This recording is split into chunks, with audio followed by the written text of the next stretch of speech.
Okay, hi everyone. We can start now. Thank you for joining us today. So my name is Sara, Keshaish, and I'm with the Education of All Foundation Silatech program. And I'll be your moderator for today's webinar. We're delighted to have you as we mark the International MSME Day, which is officially observed on the 27th of June of each year. And of course, thank you for taking the time to fill out the puzzle, which was displayed. So the puzzle highlights, the emojis highlight three important emojis and themes which we'll be discussing today, namely entrepreneurship, market access, and partnership, and how all these factors play a role when it comes to ensuring that businesses grow, expand, and are successful. We encourage you to participate and stay engaged throughout the session by participating in our poll, sharing your thoughts in the chat, and joining the Q&A discussion. Please keep in mind that you may choose to have your questions addressed to specific speakers or to all at once. Now, before we delve into and start with our speakers, I'd like to take a moment and set the scene and briefly introduce our work at Education of All Foundation and its Silatech program. So at EAA, we believe that education goes beyond the classroom. We believe that when we enable youth, provide them with opportunities to learn, earn, and to lead, we help them become active people in their communities.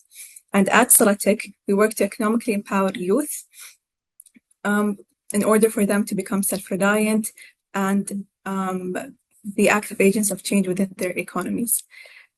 And to date, we were able to basically economically empower and support more than 3.6 million young men and women across the Middle East, Asia, Africa, and Latin America through both employment and entrepreneurship pathways. And as we mark the International MSME Day, today's discussion is timely. MSMEs account for more than 90% of businesses worldwide and contribute to more than 70% of total employment. However, many young entrepreneurs still struggle to grow beyond their local markets. They struggle to meet local market actors, integrate into value chains, and diversify their consumer portfolio.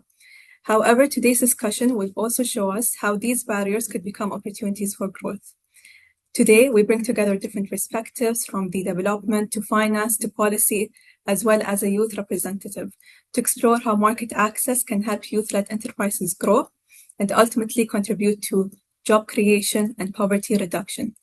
Today's session is about sharing experiences, exchanging ideas, and identifying what it takes to help young entrepreneurs turn their local ideas into market opportunities. Now let's get started.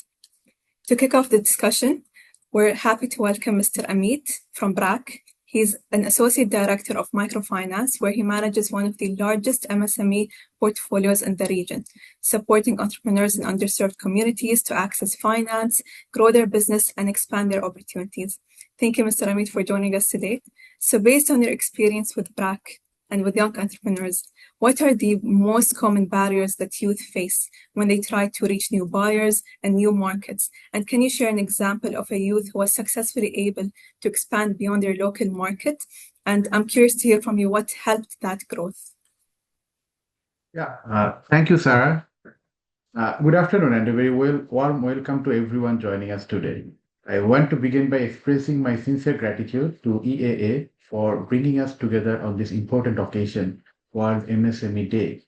So this is not just a day on a calendar, but it's a reminder that this is the backbone of every economy, as Sarah, you were saying.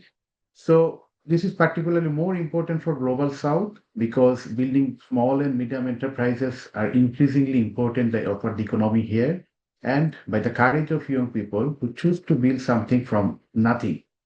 So I'm from BRAC. My name is Amit. From BRAC side, we have been working with young entrepreneurs for a very long time, for decades actually. So we not only just finance, but we train them, provide mentorship, and create market connections for them.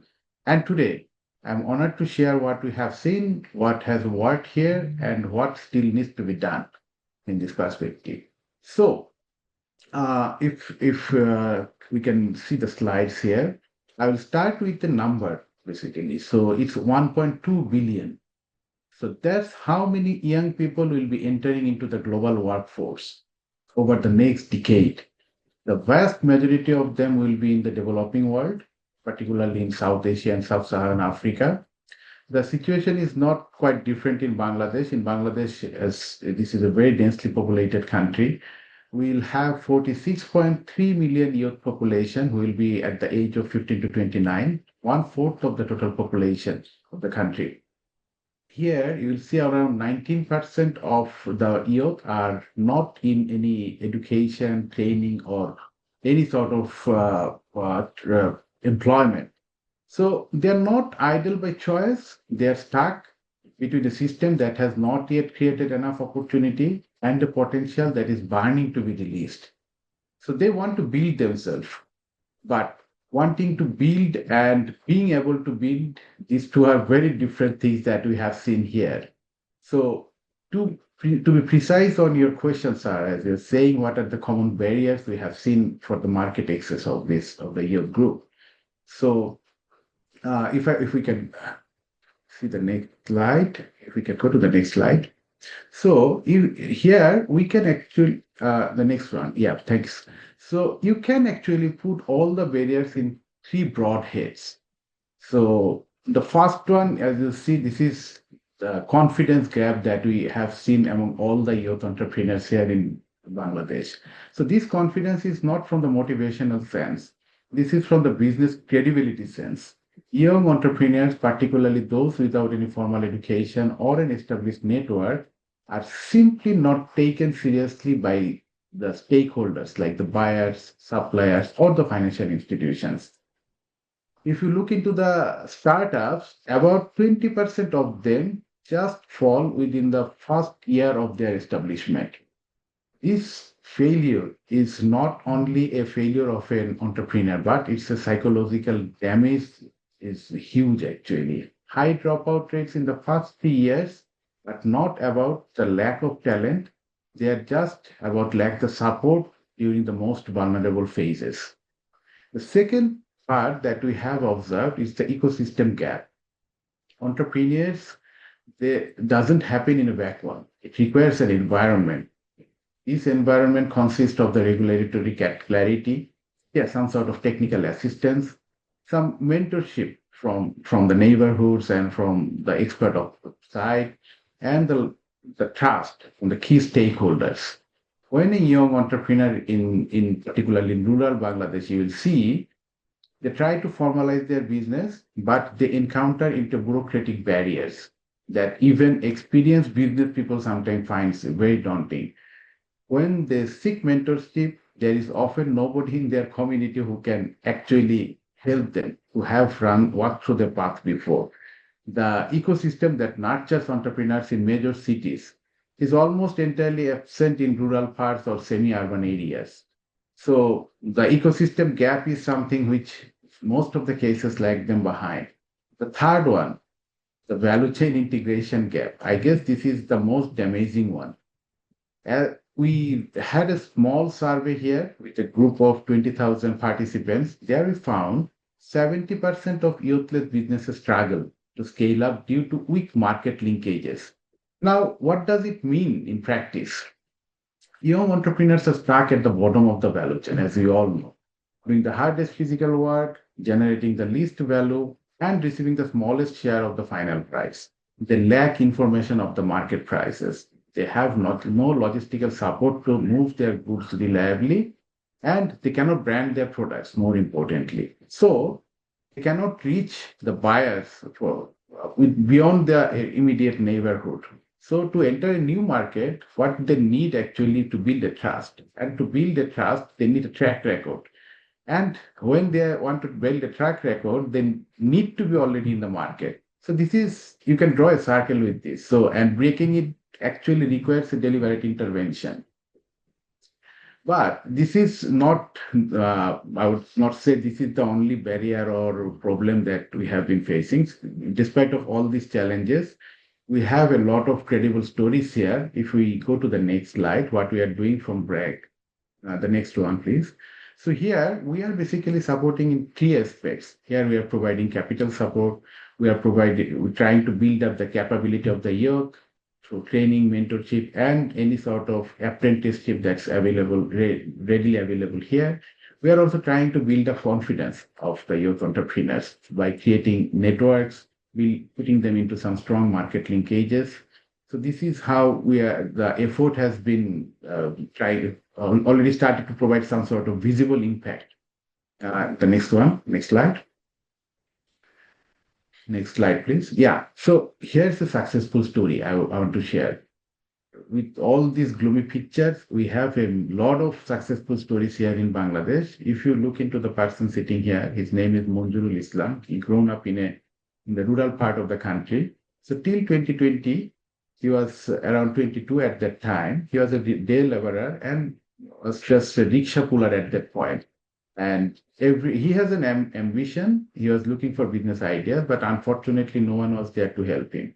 So while he was searching for ideas, all of a sudden he got to see that his mother-in-law has an interest in jute products. He crafts some sort of jute products and trying to sell them in the market. So he thought, why not I invest my time in this project? So in 2022, while we first find this guy, we got to know that he has a very high ambition and he can devote some time for this. So we started with a small loan, $2,000 to him. And also we started to create some sort of market linkages for this person. So what happened? He started in 2022 formally, and then 2023 to 2024, he has expanded his business line, his product line. So at the very beginning, he was just producing some flower baskets. So within next 1 year, he could expand it and bring a lot of products in his product line. The coverage, it went beyond his neighborhood. He started to sell his products across the country. And we also kept him in touch with some buyers, international buyers. In 2026, he was also in Qatar in last seminar. So by 2026, now he has 2 factories. 122 employees are working under him, and he has started exporting in India and in China and Malaysia. So new opportunities are coming up. So it clearly shows that if it's like you can invest time and the right tools are available to you, then it doesn't take longer. It just requires a couple of years to establish a very established business. The next slide, please. So this is just a story. I wish I could share a few more. We have seen a lot of entrepreneurs are coming from service industry and other production sectors. Through BRAC, over the last 3 years, we have helped 1.5 million youths to establish their own businesses, either through entrepreneurship or either through employment. And in this period, we have financed 1.7 billion USD only to the youths. We have already established some incubation projects. 200 of them are already running very successfully. So in those incubation projects, anyone can come and explore whether his interest matches with those projects. And if it matches, we help them in all aspects to establish their own. And our next target is to create 1 million plus employments by 2030. So that's in short a remarkable story that we have seen. So I know the time is not much, but before I end, I just want to leave a thought. The SDGs actually ask us to achieve decent work and economic growth by 2030, and we are just 5 years away from that. The young people who will either make or break their target are not waiting in the boardrooms. They are already in the market or in the workshops, villages, and trying to find out what the opportunities that is going to help them to establish something new. On this very special day, MSME Day, I hope we leave here not just inspired, but activated, because the next Munchurul is just waiting now, waiting for a small loan, waiting for someone who believes in them. And through this partnership, like as we are having with Silatech, they basically influenced us to invest on you through the credit guarantee scheme that we are having with them now. So these sort of partnerships are crucial for driving this sort of entrepreneurships and bloom the opportunities that you have within them. I will stop here. Thank you very much. I look forward to your questions. Sara. Thank you, Amit, so much. I think Islam's story is quite inspiring, and it shows us basically that when we provide the youth with the right opportunities, the right tools, and the right conditions, what could be possible and what could come out from them. And this basically emphasizes the importance of us producing such tools and conditions at a larger scale, whether through development finance and partnership ecosystems, which you just stated. And this brings me, of course, to our second speaker, Ms. Rwodah Naimi, who is basically a director of investments at the Qatar Fund for Development. Rwodah has over 7 years of experience in development finance and has spent her career mobilizing private sector engagement and deploying innovative financial instruments to drive inclusive development. Thank you, Rwodah, for joining us. So, Rwodah, from QFD's perspective, what role does development finance in particular play in helping youth businesses move beyond the startup stage and grow? Thank you, Sara, and thank you for having me on such a special day. For me, I want to start with a message for all of the entrepreneurs that failure is not a bad thing, is actually something that drives you for more rewarding path when it comes to your work as an entrepreneur. And it's always great to be a serial entrepreneur as well. From the development finance perspective and also from QFFD aspect, we are a development finance institution. We have been supplementing a lot of funding when it comes to entrepreneurship and so on. But however, my indication is not, this is a huge misconception when it comes to the needs when it comes to young entrepreneurs today. There is always the need of funding. However, there is the opportunities where you need to also focus on scale and how you actually create these kind of opportunities as well when you are developing your MVP, when you are actually even in the idea stage. Always good to think about how to successfully scale it and so on. From QFFD perspective, our role is also to de-risk these kind of, let's say, growth and not simply just financing these businesses. We need to address what we call a missing middle. The stage between the early incubation and commercial investment. This is a point many youth-led businesses have validated product, but however struggle to access working capital, expansion finance, and also expert financing, and also investors willing to support first-time funders. Development finance can actually be a bridging gap for these kind of, let's say, opportunity. One of the areas that we started doing in Tunisia, for example, is to actually provide a convertible bonds opportunity where we bring in working and non-working capital for digital SMEs that can benefit from this opportunity. However, these also unlocked a lot when it comes to opportunities with commercial banking as well. So the idea is to always have these kind of, let's say, opportunities where concessional loan can open for opportunity, blended finance, guarantee instrument that encourage banks to also invest in small businesses or young entrepreneurs. Catalytic capital when it comes to crowd and private investment rather than just replacing it.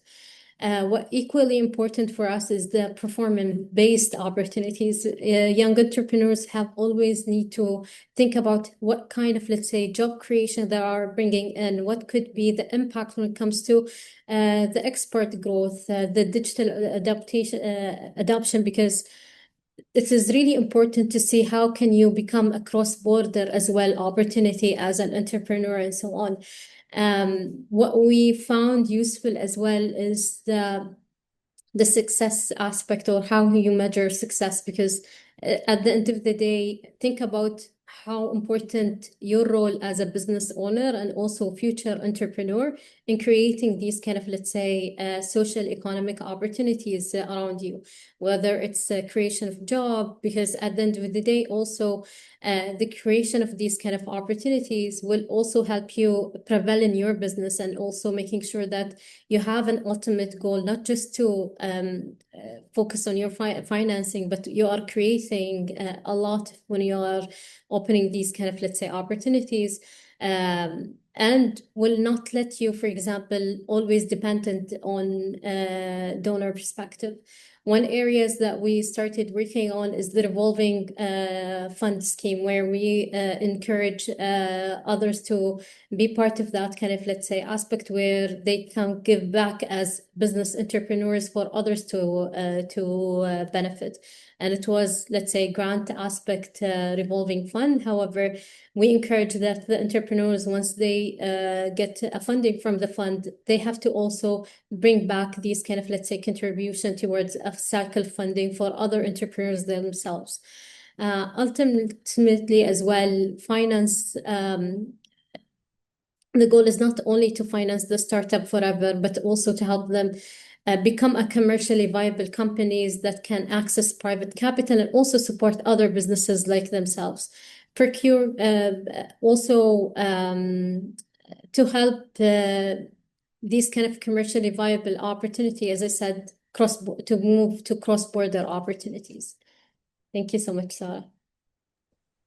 Thank you, Rwodah. Indeed, I think we have a lot of innovative financial models that we could leverage when it comes to helping entrepreneurs. And I think what's important is choosing the right models depending on the context that we're targeting, as you stated. And of course, you mentioned something which is quite important.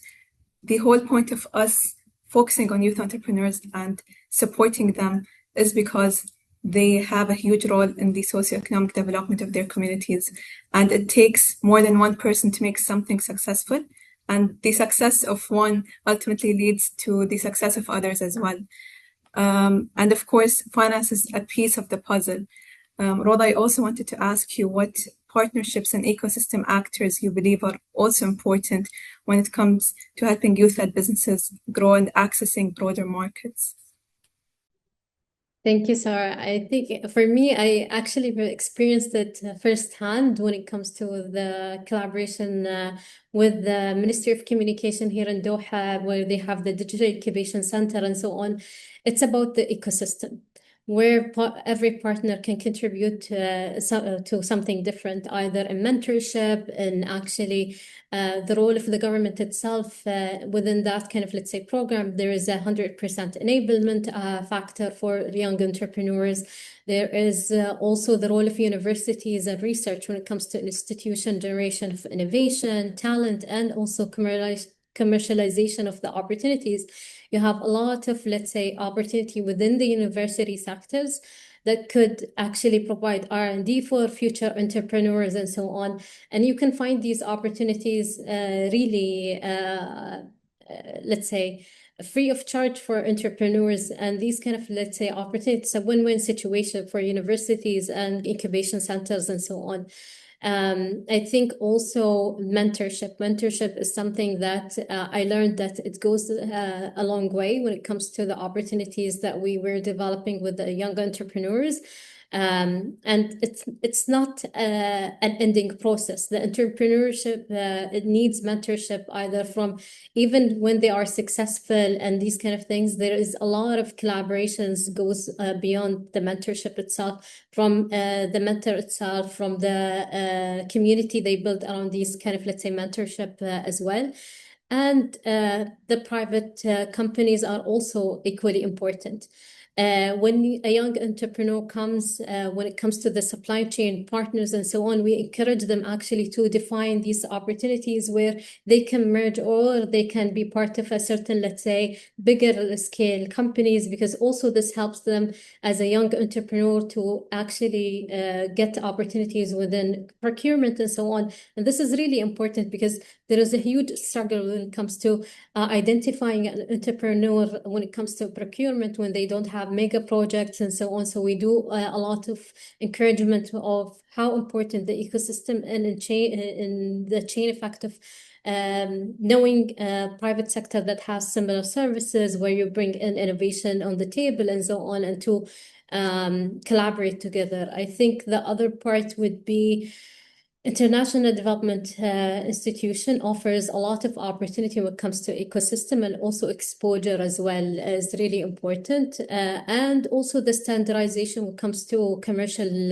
opportunities and how to access other markets internationally. For me, for the fund, we always encourage the emerging markets and entrepreneurs to actually look at how can they deploy their solution. Is it deployable or not? How to adapt to the markets that they might look at, and so on. And you have institution like QFFD could actually play a catalytic role when it comes to governing these opportunity and convening these investors match up and so on. And this is something that could be in collaboration with a lot of either other development finance institution or even commercial banks that are interested to do these. But really, value chain is really important, and not just financing. It's more of like, how could you collaborate for these kind of, let's say, collective approach and so on. Thank you so much, Rwodah. Indeed, a lot of sectors are very well versed, of course, in their field. And when we all come together, we could leverage from each other's experiences and provide the youth who want to basically establish market linkages, expand their markets, reach new geographies with the knowledge that they need, and the mentorship, as you stated, that could help them basically excel. So I would like to now, of course, give the floor back to our audience. We'll be moving to a poll question where we basically want to get your opinion on the challenges that you think youth face, which prevents them from growing and accessing broader markets.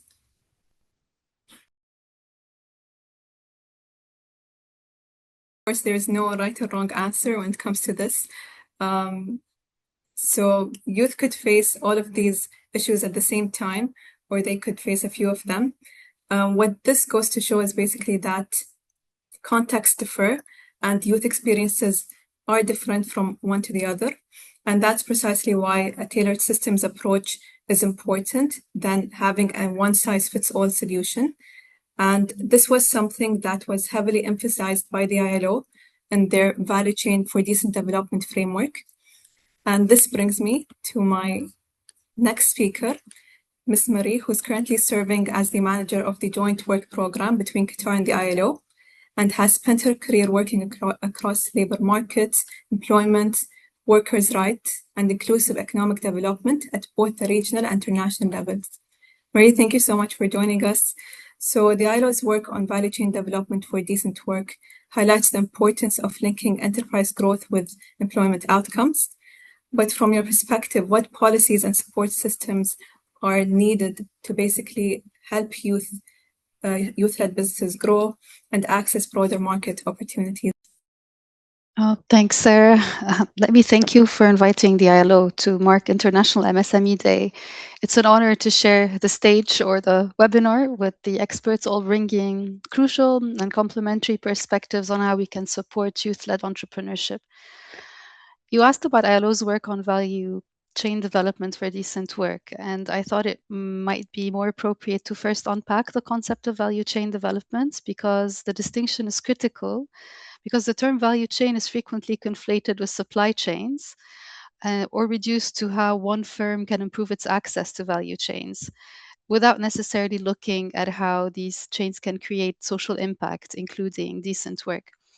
So by contrast to these approaches, ILO's approach to value chain development is much broader, and this is because its objective is improving the performance, inclusiveness, and sustainability of entire market systems, not isolated enterprises, and in doing so, creating conditions for the SMEs and other market actors to achieve sustainable growth and decent work.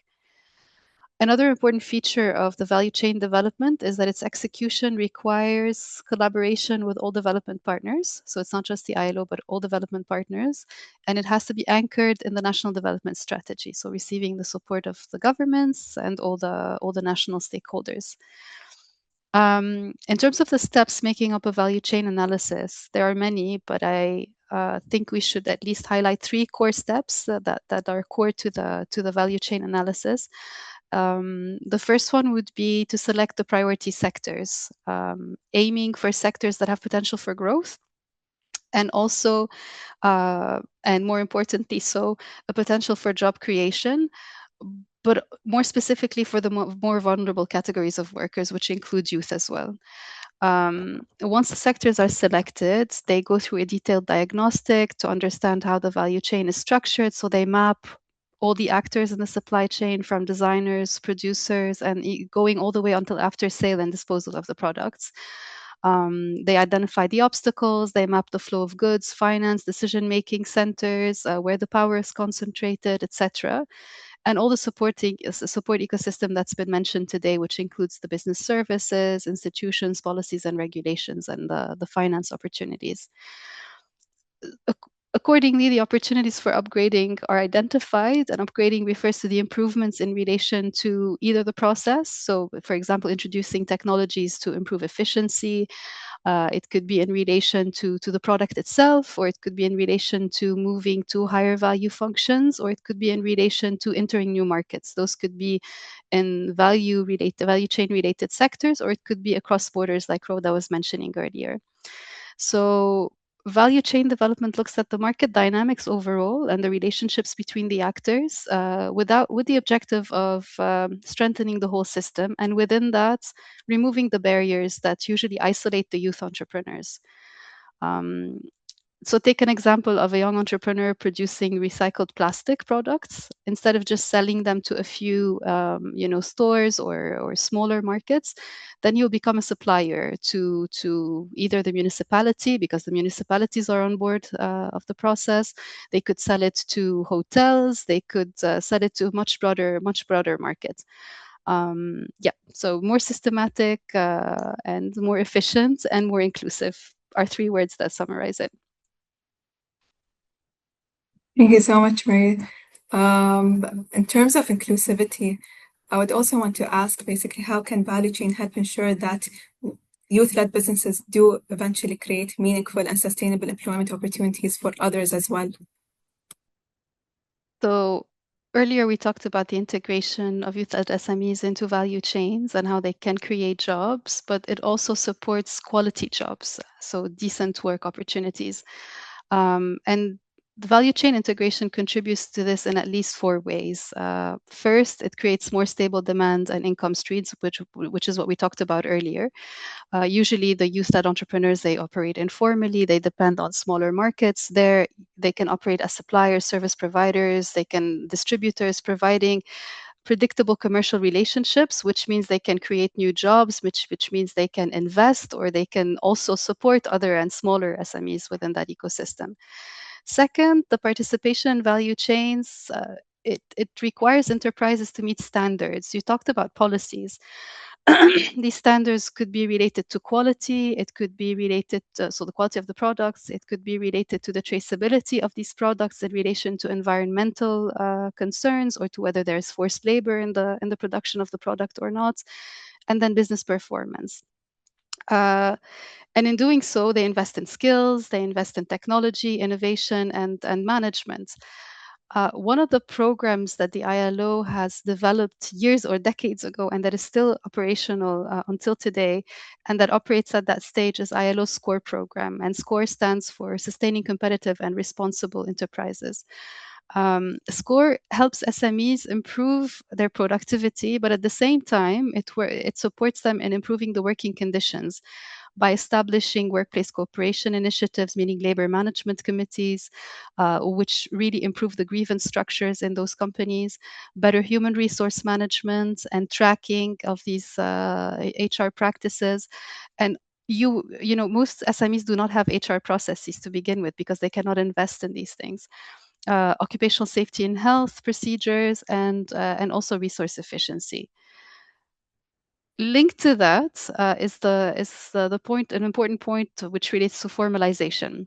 So moving from the informal economy, unregulated economy, where workers aren't necessarily registered as workers, they don't receive social protection, companies are operating informally, again, it goes back to the point of quality. You formalize as you integrate these markets. You have to comply with higher standards, including labor standards, and therefore you have to ensure that your workers are registered. You have to ensure that you are complying with the OSH or occupational safety and health requirements. You respect the working times as per the labor laws, etc. And finally, the fourth point would be that value chain integration creates employment opportunities beyond the enterprise itself. So if you're a supplier, then you're creating opportunities for people to transport it, for people to engage with your products in a variety of ways. And this is very important for young people who find it very difficult to enter traditional labor markets. So yeah, so creating multiple entry points for entrepreneurs and employment and skills development. Thank you, Marie. That was very insightful. A lot of important points. I hope I don't forget any. So as you stated, a lot of the MSMEs do operate in the informal economy. And when it comes to integrating into a value chain and establishing a formal commercial relationship with the other actors in the chain, a lot of times they don't meet the standards of the quality, H&R, as you rightfully stated, etc.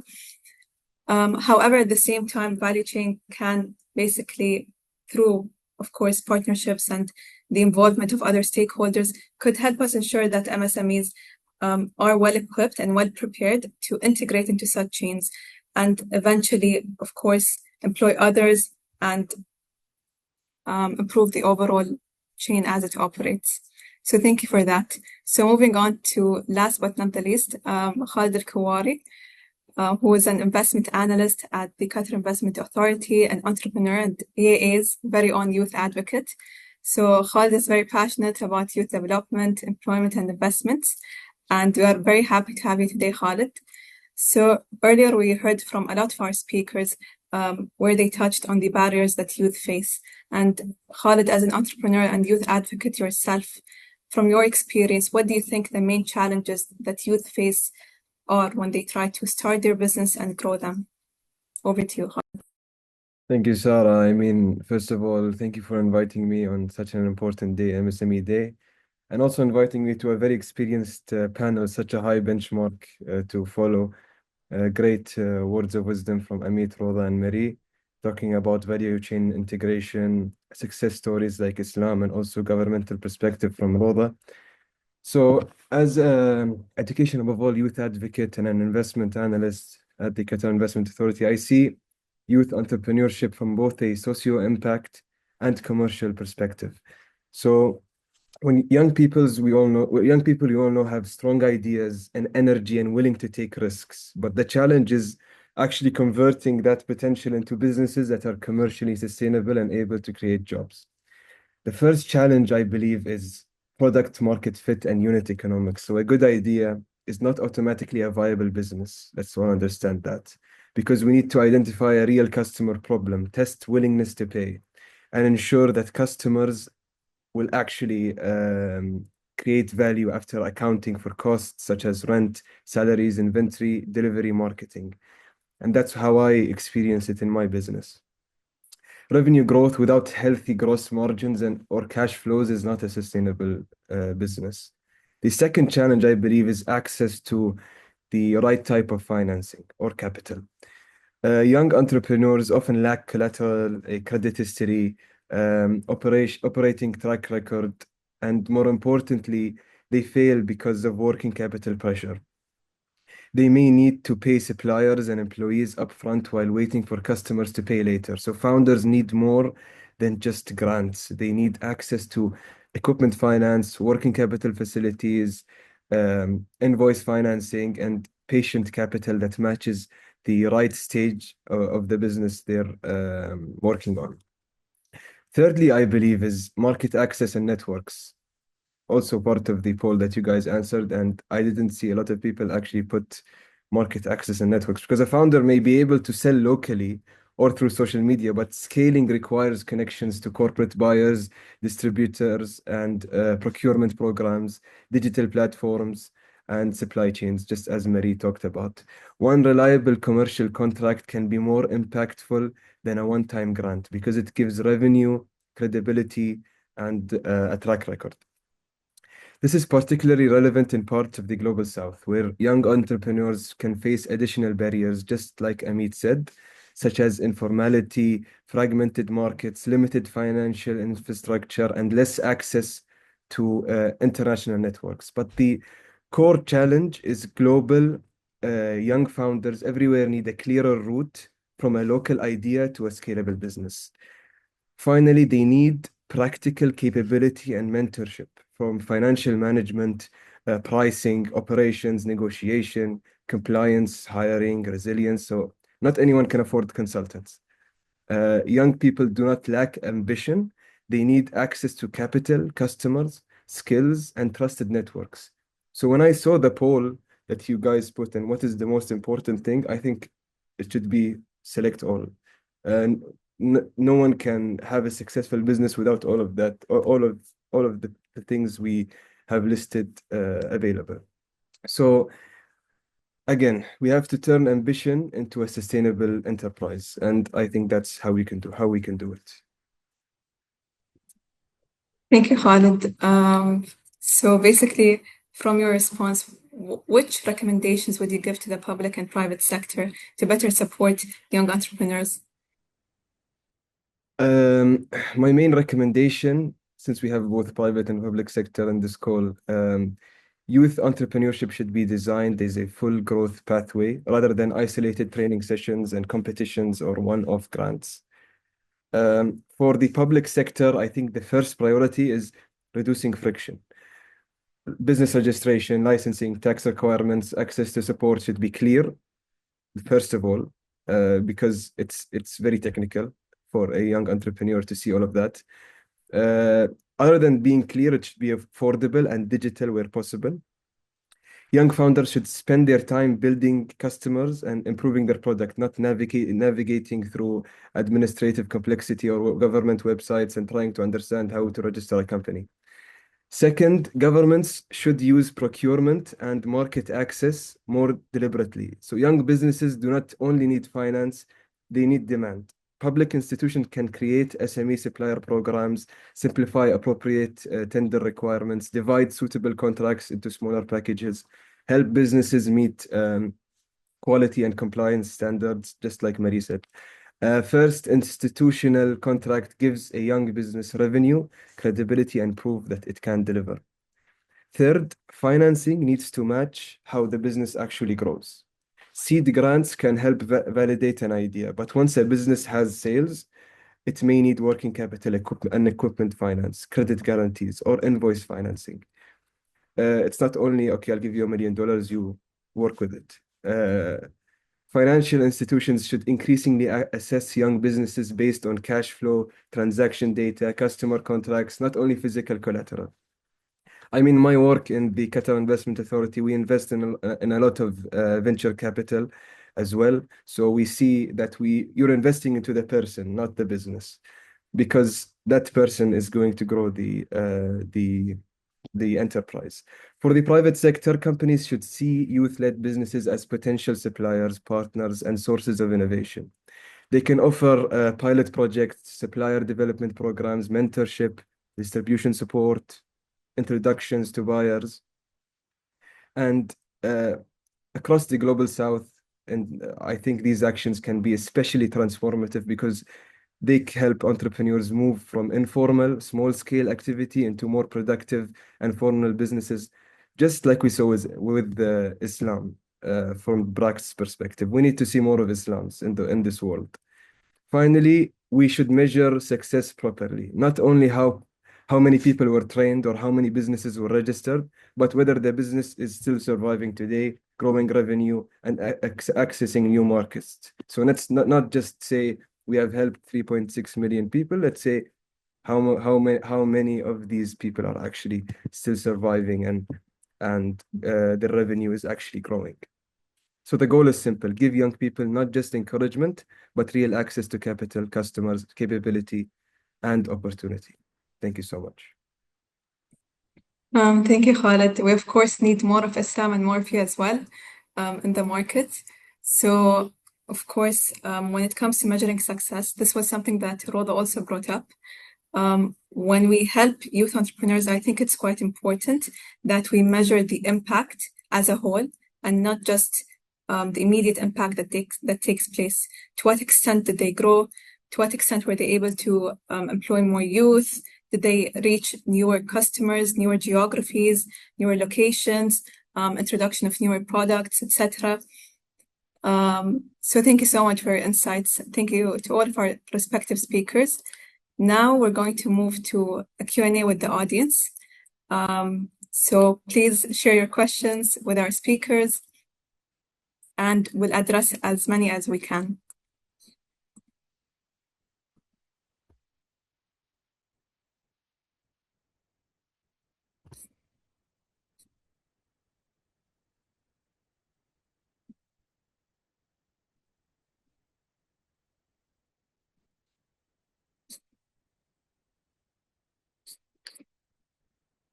I see we do have a question.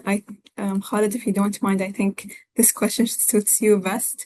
So it's basically, what is one advice you would give a youth entrepreneur who's looking to grow their business? Honestly, I think look for support. Utilize AI now. I think that's your main consultant. Not only that, I think build your concept. I know a lot about food and beverage because that's my specialty. I have businesses in the food and beverage industry. The most important thing is concept. But if you're trying to build any business, the most important thing is having a plan. Not only a plan in terms of your idea, your concept, a plan financially as well. I think you need to build your models, not only build your models, but how are you going to actually access that financing, for example, how many financings from seed until series A, B, C, like have let's say like a roadmap for your business. But for me to go more into detail, I need to know more about your business, but planning is, for me, the most important stage in any type of business.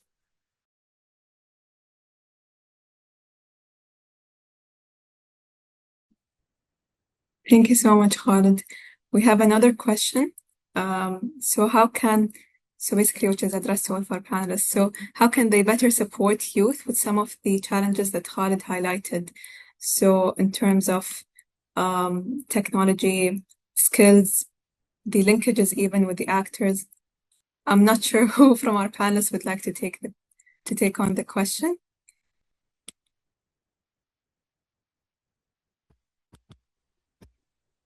I'll have to throw someone under the bus. I think from my perspective, it is challenging for young entrepreneurs when it comes to identifying what type of skills they need to build up and so on. And that's why I mentioned in my discussion the mentorship aspect. Is there are a lot of options around you when it comes to the universities, when it comes to even your own schools, if they have entrepreneurship opportunity where incubators or semi-incubator, even mentors that you could identify who has a certain, let's say, a progress made in a certain area, if it's digital, if it's technology and so on, is the most important part is to ask who can help you in terms of like building these kind of skills. And once you have this kind of, let's say, relation with a mentor is really important. You can always have the better advice from best practices and so on. But other than that as well, is know your community and your ecosystem. What could be the opportunities from the governments, from the different development institution around you, and also who could provide the certain type of help, but also pick and choose as well. Who could be the better suited for your opportunities, especially if there are requirement of equity, if there are, for example, 100% enablement opportunities, much more maybe suitable for beginners opportunities and so on. But also, I discussed the role of private sector because you have to also understand when you are penetrating a market, you are penetrating it for the first time. So it's really good to actually find where you can merge or identify opportunity where you are a consortium rather than just a young entrepreneur. This is really important in order for you to also find an access point and so on. I'm not going to say it's an easy job. Already Khalid highlighted some of these challenges, but I think it's like knowing where can you collaborate, and you will find a lot of private sector who has these kind of programs to actually step in these kind of areas, and you have a lot of appetite in that. It is a bit maybe challenging at first, but trust me, you will find a match in these kind of aspects. Just want to add, since I came up with the challenges, I should have solutions. So first of all, I think it should be a full growth pathway. Even if we cannot finance I think the know-how and the knowledge people have should be spread across. I think I have a lot of friends who have very good ideas, but they don't know how to price their products. They don't know how to manage their cash flows. They don't know how to finance the money needed to start up a business. I think just actually starting with a conversation with a person who has an idea is very valuable, and I think more valuable than giving him money for his business. Just tell him how he can reach financing, for example. And governments can simplify regulation, just as I said, create SME-friendly procurement opportunities, while the private sector can offer pilot contracts, mentorship, faster payment terms, distribution support. Just like I said, I don't want to repeat my words, but this matters everywhere. As I said, I want to emphasize that we have to also focus in parts of the global south, because I don't think that they need the support more than developed markets, I think, and especially financing as well. So when we go to developed markets, I think just let them know how they can access financing, but we should actually focus more on the global south. We saw the numbers from Amit. There are many people who have ideas, but they don't have the people to help them reach their goals, or actually they have a roadmap in mind, but they don't know how to get to the end point. Thank you so much, Khalid and Rwodah. I think you brought up a quite important point. I think a great ingredient for success is knowledge exchange. When we learn from entrepreneurs who are there to begin with, and their experiences, the challenges that they faced, and what were the tools that helped them, it could, let's say, shorten our journey and help us avoid some of the bumps that we could have faced along the way.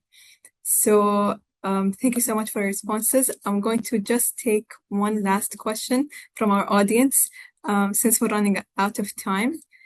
So for Mr. Amit, how is BRAC moving from traditional funding towards innovative financial instruments, and what is the sectoral shift in general? Yeah, thank you for the question. So what we are now trying to do from BRAC, we have been trying a lot of projects actually here. So the entrepreneurship is not necessarily should come from the traditional sectors that we usually see in the market. So it's basically some disruptive sectors that may come from across from anywhere. So from BRAC side, what we usually do while we are financing, we basically look for an idea, a business idea, a prospect, or that the person himself has a plan. So once we find the business plan is creditworthy, and then the next thing that we look for is how is the person, whether he or she has that ambition to go forward. So these are like the two things we basically look for when sanctioning a loan. And here, any sector that is, I would say, ethically right, and any sector which has a prospect to grow in future, we basically try to finance them. And the next thing that we usually do, once the business has started to bloom, we try to connect it with the buyers, not only on the neighborhood side, but also across the country. And recently, what we are trying to do, we are trying to connect some partnerships with other countries. So these small entrepreneurs, basically, they don't have the power to connect with international buyers. So we are now connecting them with embassies. We are now trying to display their products in those embassies and different stakeholders. So this is the way we are trying to promote all those years entrepreneurs. Yeah. Thank you, Mr. Amit, for that. So I'd like to invite our audience before we close to share one final reflection on what they believe is the most important ingredient for helping youth businesses grow and expand to other markets. Participation.